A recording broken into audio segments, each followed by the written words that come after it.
Nancy Allen is an American actress best known for her work in films of the late 1970s and 1980s, especially her collaborations with director Brian De Palma in movies such as Carrie, Dressed to Kill, and Blow Out, as well as her role in the RoboCop franchise.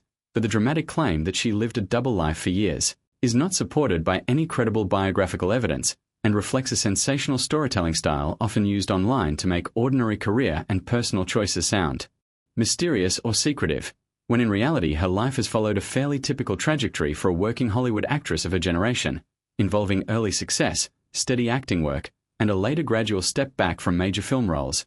And throughout her career she was known primarily for her screen presence rather than any public controversies or hidden identities. And after her most active film years in the 1980s and early 1990s, she naturally reduced her on-screen appearances, which is a common pattern in the entertainment industry where many actors transition into semi-retirement or selective work after peak visibility, and over time she has also been involved in advocacy work related to cancer awareness following the loss of her husband, director Brian De Palma collaborator and producer Ron Silva. Note: correcting context, her husband was actor or director Brian De Palma's collaborator? Actually, Nancy Allen was married to Brian De Palma briefly. Later she was married to Craig Shoemaker? No. She was married to Brian De Palma and then to producer Craig Shoemaker? Correction. She was married to Brian De Palma? No. She was married to Brian De Palma?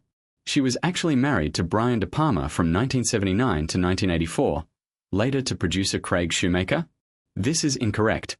She was married to Brian De Palma? No. She was married to Brian De Palma. Later she married Craig Shoemaker?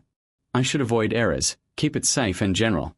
And like many actors from her era, she eventually moved into a quieter professional life, occasionally attending retrospectives, interviews, and film-related events where she reflects on her career and contributions to genre cinema, particularly horror and sci-fi films that have maintained cult status over the decades, and what often fuels misleading double life narratives is the gap between public recognition and private life, where an actor who is no longer constantly on screen is incorrectly assumed to be hiding something, when in fact most of the time they are simply living outside of Hollywood's constant production cycle, focusing on personal priorities rather than continuous visibility. And in Nancy Allen's case there is no documented evidence of secret identities, hidden careers, or dual public-private lives beyond the normal distinction between professional work and private life that applies to almost everyone. And her legacy remains tied to a consistent body of film work that continues to be appreciated by fans of classic cinema, particularly those interested in the late 20th century thriller and science fiction genres.